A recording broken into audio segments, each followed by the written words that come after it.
27절 말씀부터 30절 말씀까지를 함께 찾도록 하겠습니다.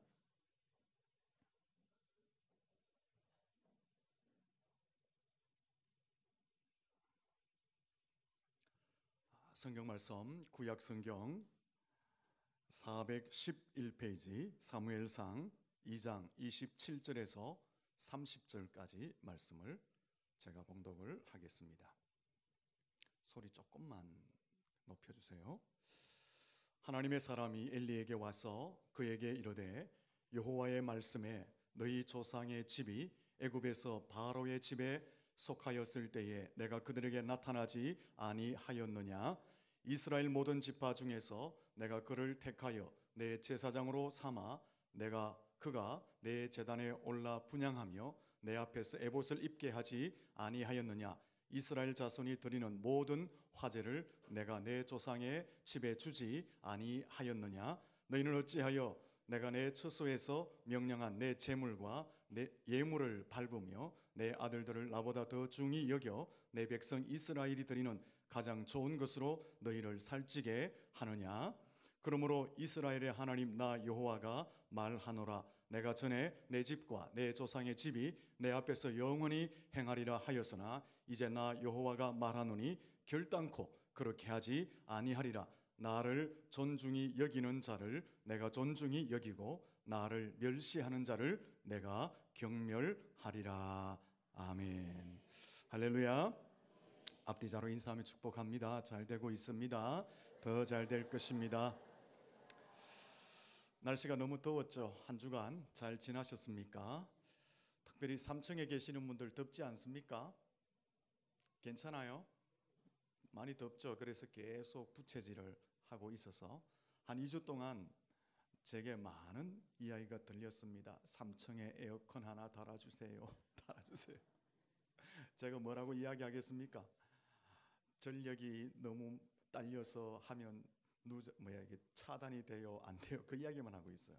지금 이제 이 전기 시설이 우리가 옛날 처음 지었을 때 그 전선이 있거든요. 그러다 보니까 이 에어컨을 이제 더 넣으면은 사실은 잘 관리하면 되겠지만 이 전기 배선에 조금 문제가 생길 것 같습니다. 그래서 넣어도 한번 이렇게 조사를 하면 어떻게 될지 모르겠는데, 그래서 지금은 유아부실 틀면 청년부실은 틀지 말라 이렇게까지 이야기해놓고 있는 상황입니다. 조금 덥더라도 한두 주 더 견디면 8월 중순이 되면 지나가지 않겠습니까? 한번 따라하겠습니다. 이 또한 지나가리라. 할렐루야. 어느 산골 마을에 아주 찢어지게 가난한 집에 아이 하나가 있었는데 먹을 것이 없으니까 배가 고파서 늘 우는 거예요. 그 부모들은 아이를 달랠 때에 매로 때려서 아이를 울지 못하게 한 것입니다. 어느 날 역시 배가 고파서 아이가 울고 있는데 부모가 매를 들고 아이를 막 때렸습니다. 옛날에 다 그랬어요. 울면 때렸죠. 막 때리고 있는데 어떤 현인이 아주 어질고 학식이 높고 인품이 뛰어난 현인 한 사람이 지나가다가 그 광경을 보고 어린아이 앞에 가서 큰 절을 넙죽하며 하는 것입니다. 그래서 그 부모들이 깜짝 놀라서 어떻게 이 가난하게 찢어지게 가난한 집의 아이, 하찮은 아이에게 이렇게 훌륭하신 분이 넙죽 절을 하십니까? 물었대요. 그랬더니만 그 현인이 하는 말이 이 아이는 장차 정성이 될 인물입니다. 그러므로 곱고 귀하게 키우십시오. 그래서 부모들이 그 말을 듣고 나서부터는 아이를 매질하지 않습니다. 정성껏 사랑스럽게 곱고 아름답게 키웠습니다. 그랬더니만 정말 이 아이가 자라서 정성이 된 거예요. 그래서 이 부모들이 하도 놀랍고 감사해서 수소문하고 수소문해서 그 현인을 찾아냅니다. 그래서 그에게 감사의 인사를 전하면서 아니 어떻게 이 아이의 미래를 알았습니까? 그렇게 물으니까 현인이 하는 말이 내가 어떻게 사람의 미래를 알 수 있겠습니까? 제가 말씀드린 것은 당연한 삶의 이치입니다. 무엇이든 곱게 여기면 더 귀하게 되고 하찮게 여기면 쓸모없게 되는 것입니다. 이렇게 대답을 해 주었다고 합니다. 그렇지 않습니까? 사람이든 사물이든 귀하게 보면 더 귀하게 되는 거예요. 하지만 하찮게 보면 더 쓸모없는, 전혀 가치가 없는 것으로 변하게 되는 것입니다. 특별히 사람은요, 인정해 줄수록, 곱게 여겨 줄수록 더 곱고 큰 인물로 성장하게 되는 것입니다. 교육학자 존 두이 교수가 이런 말을 했습니다. 중요한 인물이 되고 싶다라는 것은 인간 가장 깊은 곳에 있는 뿌리와 같다, 그렇게 말했습니다. 윌리엄 제임스 교수도 인간성 밑바탕에는 상대방으로부터 인정받고 싶은 기대감을 가지고 있다, 이런 말을 했습니다. 사람은 누구나 인정받기를 원한다라는 것입니다. 모든 사람들의 공통점은 사람들로부터 존경을 받고 싶어 한다라는 것입니다. 그런데 사람들이 인정을 받고 존경을 받고 귀함을 받게 되면 그 사람은 더 귀하게 커가게 되고 큰 인물이 되게 된다라는 것입니다. 한 골목에 구멍가게 두 개가 나란히 영업을 하고 있었습니다. 그런데 어느 부인은 아래쪽 구멍가게만 자꾸 가는 거예요. 그래서 동네 사람들이 이상하게 여겼습니다. 같은 동네 살면서 여기서 한번 팔아주고 저기도 한번 팔아줘야 되는데 아랫집 가게만 계속 가니까, 아니 당신은 한 동네 살면서 왜 아랫집 가게만 계속 갑니까? 이렇게 물으니까 그 부인이 말하기를, 제가 아랫집 가게에 가면 그 집 아이들이 나를 알아줘요. 반갑게 맞아줘요. 인사해줘요. 그래서 나는 아랫집 가게만 간다라는 것입니다. 자기를 인정해 주기를 사람들은 원하고, 자기를 인정해 주는 사람을 사람들은 좋아하고 찾아가게 된다라는 것입니다. 우리 옆 사람에게 인사할까요? 당신을 인정해 드리겠습니다. 하나님께서도 존중이 여김을 받기를 원한다라고 말씀합니다. 그리고 하나님께서도 자기를 존중히 여기는 자를 높여주시고 귀하게 여겨주시고 축복하시겠다라고 말씀하고 있습니다. 하나님께서도 자기를 멸시하면 그 자를 하나님이 싫어하시고 멸시하시겠다라고 말씀하고 있습니다. 30절 말씀을 같이 한번 읽어보도록 하겠습니다. 본문 30절입니다. 같이 읽습니다. 시작. 그러므로 이스라엘의 하나님 나 여호와가 말하노라. 내가 전에 내 집과 내 조상의 집이 내 앞에 영원히 행하리라 하였으나 이제 나 여호와가 말하노니 결단코 그렇게 하지 아니하리라. 나를 존중히 여기는 자를 내가 존중히 여기고 나를 멸시하는 자를 내가 경멸하리라. 아멘. 하나님께서도 자신을 존중히 여기면 그 사람을 존중히 여겨주시고, 자신을 멸시하는 자는 하나님께서도 경멸하시겠다라고 말합니다. 여기에 존중히 여긴다라는 말의 뜻은 높이여 중하게 여긴다, 특별히 고려한다, 높은 관심을 가진다, 이런 뜻을 가지고 있습니다. 멸시라는 단어의 뜻은 깔보거나 하찮게 여긴다, 낮추어 보고 경히 여기고 무시한다, 이런 것이 멸시라는 단어 속에 포함되어져 있습니다. 이 30절 끝을 조금 붙여서 설명하면 하나님을 높이고 중하게 여기는 사람, 하나님을 특별히 고려하는 사람, 하나님에게 높은 관심을 가진 사람에게는 하나님도 특별히 관심을 가지고 높여주시고 중하게 여기시고 축복하신다는 것입니다. 하지만 하나님을 멸시하는 자, 하나님을 하찮게 여기고 하나님을 무시하고 경히 여기고 하나님을 가볍게 여기는 자는 하나님께서도 경멸하시겠다라고 말씀하고 있는 것입니다. 잠언 3장 6절에 보면 너는 범사의 그를 인정하라. 그리하면 내 길을 지도한다 라고 말씀하셨습니다.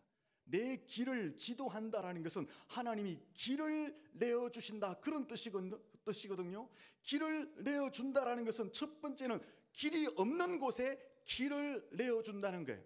두 번째는 길이 굽은 것은 바른 길을 내어주신다라는 거예요. 세 번째는 장애물이 있고 길이 막혀 있으면 그 길을 뚫고 관통해서 길을 내어서 편안하게 가게 하신다, 그 뜻이 있는 것입니다. 하나님께서 이스라엘 백성들을 애굽에서 출애굽시켜서 광야로 이끌어 가실 때에 광야는 거칠고 황폐해서 길이 없습니다. 하지만 구름 기둥과 불 기둥을 앞세워서 길을 내어 광야를 무사히 걸어가게 하신 줄로 믿습니다. 출애굽하에서 딱 나와 보니까 홍해가 가로막혀 있는 거예요. 엄청난 장애물이 있는 거예요. 하나님이 그 장애물을 갈라놓으시고 마른 땅같이 길을 내시고 걸어가게 하신 줄로 믿습니다. 가나안 땅에 들어갔잖아요. 가니까 높은 성벽이 있습니다. 용사들이 있습니다. 강한 무기들을 가지고 있습니다. 하지만 하나님께서는 그 장벽들을 다 뚫어버리시고 가나안 땅을 정복해 하신 줄로 믿습니다. 하나님은 어떤 사람의 길을 이렇게 지도해 주실까요? 어떤 사람의 길을 열어주실까요? 범사에 하나님을 인정하는 사람, 삶의 순간순간 하나님을 높이고 중히 여기는 사람, 하나님을 특별히 고려하고 하나님께 특별히 관심을 가지고 하나님을 높이는 그 사람의 길을 하나님이 지도하신다. 그 사람의 길을 열어주신다. 없는 길도 열어주시고 굽은 길은 바르게 하시고 막혀있는 것은 뚫어 관통하게 해주시겠다라고 약속하고 있는 것입니다. 사랑하는 성도 여러분, 범사에 하나님을 인정할 수 있기를 축원합니다. 그러나 야고보서 4장 6절에 보면 하나님은 교만한 자를 물리치시고 겸손한 자에게 은혜를 주신다고 했어요. 베드로전서 5장 5절에도 보면 하나님은 교만한 자를 대적하시고 겸손한 자에게 은혜를 주신다. 교만한 자는 물리치신다. 교만한 자는 대적하신다. 이게 무슨 뜻입니까? 하나님을 멸시하는 자, 하나님을 하찮게 여기는 자, 하나님을 가볍게 여기는 자, 하나님을 무시하는 자는 하나님이 물리치시고 대적하신다라는 말씀을 하고 있는 것입니다. 여러분의 삶 속에 하나님을 인정하며 높일 수 있기를 축원합니다. 우리 옆 사람에게 인사합시다. 범사에 하나님을 인정하며 살아갑시다. 자, 본문의 말씀에 돌아와 보니까 하나님을 존중히 여겨서 은혜를 입은 가정이 있고 하나님을 멸시해서 저주를 받은 하나님께로부터 경멸히 여김을 받는 한 가정을 소개하고 있습니다. 매우 대조적입니다. 먼저 하나님을 무시해서 저주받은 가정에 대해서 소개해 보겠습니다. 이 가정은 엘리 제사장의 가정입니다. 여러분, 엘리 제사장의 가정은 그 누구보다도 하나님을 존중해야 될 가정이었습니다. 오늘 말하면 목사의 가정이잖아요. 이 제사장의 가정은 그 어떤 사람보다, 그 어떤 가정보다 하나님을 가장 높이 중히 여기는, 하나님을 존중하는 가정이어야 했는데 이 엘리 제사장의 가정은 하나님에 대한 존중이 1도 없었습니다. 하나님을 완전 무시하는 가정의 삶을 살았습니다. 그러면 엘리 제사장은 어떤 면에서 하나님을 무시하고 멸시했는가? 첫째는 하나님의 은혜를 완전 망각해 버렸습니다. 27절에서 본문 29절까지 보면 하나님이 엘리 제사장의 가정에 복을 엄청나게 부어줬는데 그 엘리 제사장의 가정은 하나님의 은혜를 완전히 망각해 버린 거예요. 그래서 하나님께서 내가 너의 가정에 엄청난 복을 분에 넘치도록 부어줬는데 왜 너희의 가정은 내 은혜를 망각했느냐라고 하나님이 책망하고 있는 거예요. 다르게 표현하면 나는 너희의 가정과 가문을 존중히 여겨줬는데 왜 너와 너의 가문은 나를 멸시하느냐라고 하나님이 책망하신 것이다 라는 것입니다. 27절부터 보면 하나님이 엘리 제사장의 집에 어떤 복을 주셨느냐. 애굽에서부터 너희 민족을 구원해내지 않았느냐.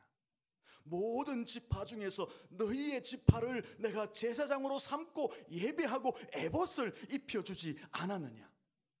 백성들이 드리는 재물을 가지고 너희의 집에 필요한 것을 때마다 내가 공급해주지 않았느냐. 그런데 너희는 왜 내게 드린 예물과 재물을 짓밟았느냐. 왜 나의 것을 가지고 너희의 배를 불리고 살을 찌우느냐 하면서 하나님이 책망하셨다라는 것입니다. 한마디로 배은 망득한 가정이었다라는 것입니다. 하나님은 분에 넘치도록 그 엘리 제사장의 가정에 복을 주셨는데 이 엘리 제사장의 가정은 하나님의 은혜를 완전히 망각해 버렸습니다. 하나님은 존중해 주었는데 그들은 하나님을 멸시하였다라는 것입니다. 여러분, 은혜를 입었는데 은혜를 준 사람에 대해서 은혜를 무시해 버리면 그거는 은혜를 베푼 사람을 멸시하는 처사입니다. 누군가가 내게 은혜를 베풀었는데 내가 그 은혜에 대해서 전혀 무시해 버리면 그 상대방을 내가 멸시하는 처사가 되는 것입니다. 오늘 저와 여러분은 어떻습니까?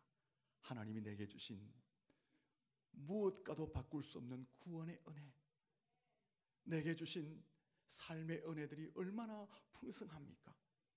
그것을 혹시 잊고 망각하고 있지는 않습니까? 늘 하나님이 내게 베푸신 그 은혜를 기억하며 살아갈 수 있기를 축원합니다. 두 번째는 이 엘리 제사장의 가정은 예배를 멸시했습니다. 예배. 그것이 하나님을 멸시한 것이 된 거예요. 여러분, 예배는 하나님께 대한 존경과 숭배를 드리는 의식 행위를 예배라고 말합니다. 그러므로 예배를 잘 드리면 하나님을 존중히 여기는 거예요. 하지만 예배를 무시하면 하나님을 멸시하는 것이 되는 것입니다. 엘리의 제사장과 그의 아들들은 예배를 무시했습니다. 17절에 보면 엘리의 아들들의 죄에 대해서 이렇게 말합니다. 그들이 여호와 앞에 죄가 심히 큰데 그 죄는 제사를 멸시함이다라고 말하고 있습니다. 제사를 멸시했다는 것은 예배를 멸시했다라는 것입니다. 어떻게 이들이 예배를 멸시합니까? 12절에 보면 하나님께 드려질 예물을 하나님께 드리기도 전에 먼저 손을 집어넣어서 빼앗아 가버리는 것입니다. 먼저 착복하는 것입니다. 그리고 22절에 보면 성전에서 수종드는 여자들과 동침을 합니다. 이것은 하나님께 드리는 예배를 멸시한 것이 되는 것입니다. 그래서 하나님께서는 나를 멸시하는 자를 내가 경멸하리라고 말씀을 하셨다라는 것입니다. 말라기 1장에 보면 제사장들과 이스라엘 백성들이 하나님 앞에 예배 드리면서 어떤 예물을 드립니까? 병든 것, 저는 것, 눈먼 것, 이런 것 드렸어요. 아무 가치도 없는 것, 쓸모없는 것, 있으나 망거한 것, 이런 것을 예배로 드리면서 예물을 드린 거예요. 그러면서 그 당시 제사장들과 백성들은 어떤 생각을 했느냐? 예배에 대해서 범패스럽다. 이게 뭐냐면, 야, 예배 드리는 거 너무 번거롭다, 예배가 너무 귀찮다, 이렇게 생각한 거예요. 그러면서도 그들은 예배를 비웃었다고 합니다. 예배 그거 드리면 많어. 예배가 우리에게 무슨 의미가 있는데? 그 당시 사람들이 예배를 그렇게 비웃었다는 거예요. 그러면서 그들이 하나님 앞에 뭐라고 이야기하느냐 하면, 하나님, 우리가 예배를 잘 드리지 않았습니까? 그렇게 하나님께 말하는 거예요. 그때 하나님이 그 예배의 모습을 보시고 말라기 1장 10절에서 하나님이 이렇게 말씀하셨습니다. 너희 중에 성전 문을 닫을 자가 있으면 좋겠다. 내가 너희를 기뻐하지 아니하며 너희 손으로 드리는 것을 받지 아니하리라. 하나님이 자신의 심정을 그대로 표현한 거예요. 이스라엘 백성들이 드리는 예배 가운데 하나님이 무시를 당한 거예요. 그래서 하나님이 말씀하시기를 너희가 내게 드리는 예물과 헌신을 내가 받고 싶지 않다. 너희를 보고 싶지도 않다. 너희의 드리는 그 예배 장소인 성전의 문을 걸어 잠그어서 너희들이 못 들어오도록 했으면 좋겠다. 하나님이 그렇게 솔직하게 자신의 심정을 표현했다라는 것입니다. 여러분, 예배라는 것은요, 하나님 앞에 최대의 존경과 숭배를 드리는 행위가 예배입니다. 그러므로 예배에는 우리의 최상의 가치를 드려야 합니다. 이렇게 우리의 예배를 최상의 가치를 드릴 때에 하나님이 예배를 통해서 존중을 받으시는 거예요. 근데 우리가 예배를 소홀히 하면 하나님을 무시하게 되는 것입니다. 세 번째, 엘리 제사장과 그 아들들은 하나님의 규칙을 무시해 버렸습니다. 말씀을 무시하는 삶을 살았다라는 것입니다. 조금 전에 말씀을 드린 것처럼 예배 드리기 전에 제물을 준비하는데 그 제물을 먼저 가져가서 먹어버립니다. 먼저 취해버립니다. 먼저 착취해버립니다. 그리고 성전의 수종들은 여성들과 동침을 합니다. 제사 규례를 어기고 제사장의 성결의식을 어기고 한 사람으로서의 성결의식을 또한 어깁니다. 하나님의 말씀을 완전히 무시해버린 거예요.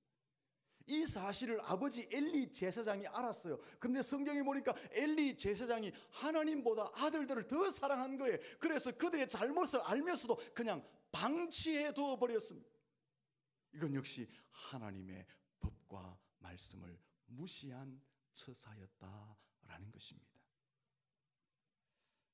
사랑하는 성도 여러분, 말씀을 어기는 것, 규칙을 무시하는 것, 계명을 파괴하는 행동은 하나님을 무시하는 것이 됩니다. 왜냐하면 요한복음 1장 1절에 보면 태초에 말씀이 계시니라, 이 말씀이 하나님과 함께 계셨으니 이 말씀은 곧 하나님이시다라고 말씀하셨습니다. 태초부터 말씀이 계셨고 그 말씀은 곧 하나님이시다라고 말씀하고 있는 것입니다. 그러므로 우리가 말씀을 경히 여긴다는 것은 하나님을 무시하는 처사가 되는 것입니다. 혹시 말씀을 읽고 들을 때에 가볍게 여기고 있지는 않습니까? 혹시 말씀 앞에 내가 의심하거나, 혹시 말씀 앞에 내가 거부하거나, 혹시 말씀 앞에 내가 불순종하는 자세로 있지는 않습니까? 그것은 하나님을 무시하는 처사가 되는 것입니다. 말씀을 가볍게 여기지 마십시오. 말씀을 존중할 수 있기를 예수님 이름으로 축원합니다.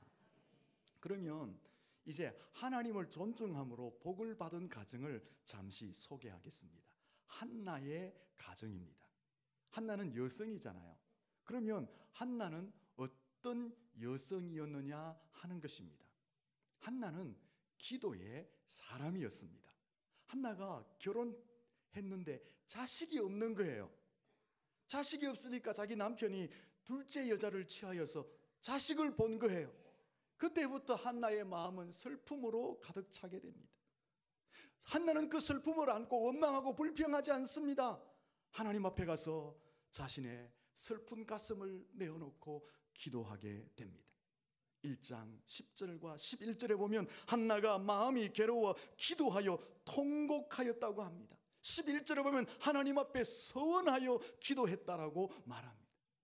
하나님은 그 슬픔을 보시고 아들 사무엘을 허락해 주셨던 것입니다. 또 한나는 어떤 여인입니까? 은혜를 아는 여인이었습니다. 여러분, 사무엘을 가슴에 품었을 때 한나가 얼마나 기뻤겠어요. 아이 때문에 가슴에 한을 품고 슬픔으로 가득 찬 그 여인이 기도 응답을 통해서 사무엘을 품었을 때 너무나 기뻤을 것인데 얼마 있지 않아서 그 사무엘을 하나님 앞에 드립니다. 성전에서 자라도록 하였던 것입니다. 왜 그렇게 합니까? 하나님 앞에 서원했기 때문에, 사무엘을 주신 하나님의 은혜가 얼마나 큰지를 알았기 때문에 그는 자신의 품었던 그 아들을 다시 하나님께 내어 드렸던 것입니다.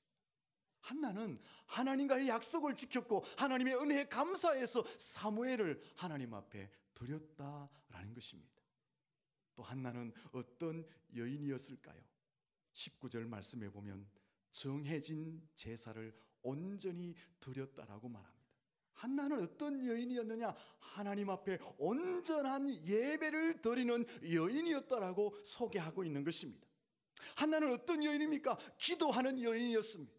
하나님의 약속을 지키는 여인이었습니다. 은혜를 아는 여인이었습니다. 예배를 온전히 드리는 여인이었습니다. 다시 말하면 30절에 비교해보면 하나님을 존중히 여겼던 여인이었다라는 것입니다. 하나님은 그 존중히 여김을 받으시고 21절에 보면 세 아들과 두 딸을 더 허락해 주어서 한나의 삶에 기쁨이 넘치게 하고 한나의 삶을 높여준 것을 보게 됩니다. 그의 아들 사무엘은 하나님이 그를 붙드심으로 말미암아 이스라엘의 탁월한 지도자가 되게 하시고 하나님 앞에 귀하게 쓰임받는 큰 제목이 되게 해 주셨던 것입니다. 여러분, 이 본문을 보십시오. 두 가문을 대조적으로 설명합니다. 하나님을 무시했던 엘리 가정, 역시 하나님의 경멸을 받았다고 말합니다. 하나님을 존중히 여겼던 한나의 가정, 하나님께로부터 높임을 받고 축복을 받았다라고 말씀하고 있는 것입니다. 여러분의 가정과 삶은 하나님을 존중히 여길 수 있기를 축원합니다. 가정에 굉장히 충실했던 남편이 퇴근하면서 아내의 생일이었어요. 그래서 케이크를 하나 사자고 기분 좋게 집으로 가다가 교통사고를 당한 거예요. 그래서 다리 한쪽을 잃어버렸어요. 다리 한쪽을 잃어버리니까 직장에서 쫓겨나잖아요. 그래서 완전히 무능한 사람이 되고 말았습니다. 아내는 남편이 돈을 잘 벌어올 때는 너무 좋았는데 다리를 잃고 무능해지니까 싫은 거예요. 그래서 남편을 향해서 절뚝발이야 이렇게 부른 거예요. 근데 그 동네 사람들이 얼마 지나지 않아서 그 여자가 지나갈 때 뭐라고 이야기하겠어요? 절뚝발이 안에 지나간다. 절뚝발이 안에 지나간다. 그거 듣기는 거야. 너무 싫은 거야. 자기 남편도 싫은데, 그래서 부끄럽고 싫어서 아무도 모르는 낯선 마을에 이사를 가버렸습니다. 이사를 가서는 자기가 회개하는 거예요. 내가 남편을 그렇게 사랑했는데 다리 다쳤다고, 지금 돈 못 받는다고 내가 너무 무시했구나. 그래서 남편을 다르게 부릅니다. 뭐라고 부른다고요? 박사님 이렇게 불렀대요. 그랬더니 얼마 지나가지 않으니까 동네 사람들이 이 여자가 지나갈 때 뭐라고 불러요? 박사 부인이구나. 박사 부인 지나간다. 박사 아내 지나간다. 아이고 모먼저래도 얼마나 똑똑한 남편이 있노. 그렇게 자기를 높여주더라 라는 것입니다. 하나님도 마찬가지입니다. 오늘 본문에 보면 나를 존중히 여기면 나도 너희를 존중히 여기고 나를 무시하면 나도 너희를 멸시하겠다라고 말씀하고 있는 것입니다. 솔로몬이 왕이 되었잖아요. 왕이 된 이후에 솔로몬이 뭐합니까? 1000번제를 드립니다. 성전을 지어드립니다. 하나님의 뜻대로 백성과 나라를 통치합니다. 한마디로 말하면 하나님을 존중히 여기는 삶을 그가 살았던 것입니다. 그리야 할 때에 하나님은 솔로몬에게 축복하십니다. 부와 길을 전무하도록 허락해 주시고 열방 가운데 솔로몬의 명예가 뛰어나도록 축복해 주셨던 거예요. 근데 이 솔로몬이 통치 말년에 가면서 변질되어졌어요. 나라들과 동맹을 맺어서 힘을 서로 나누게 되고 이방의 여인들을 아내로 데려오게 되고 군사력을 의지하게 되고 우상들을 숭배하게 됩니다. 무슨 말이에요? 통치 초기에는 하나님을 존중하며 나라와 백성을 통치하던 그 솔로몬이 통치국이 가면서 하나님을 무시해버린 거예요. 나라들과 동맹을 통해서, 군사의 힘을 통해서, 사람의 힘을 통해서 우상을 섬기면서 하나님을 멸시하며 나라를 통치합니다. 그 일로 인하여 솔로몬이 죽은 이후에 나라는 북쪽과 남쪽으로 갈라지게 된 것입니다. 하나님을 존중했을 때 하나님은 그를 높여주셨지만 하나님을 멸시할 때에 그의 인생을 통해서 나라가 갈라지는 비극을 맞게 된 것입니다. 사랑하는 성도 여러분, 범사에 하나님을 인정할 수 있기를 축원합니다. 추워도 여러분 하나님을 무시하거나 가볍게 여기지 마십시오. 하나님을 삶 속에 늘 존중하심으로 그 하나님이 여러분의 인생을 높여주시는 은혜와 축복 속에 거하시기를 예수님 이름으로 축원합니다.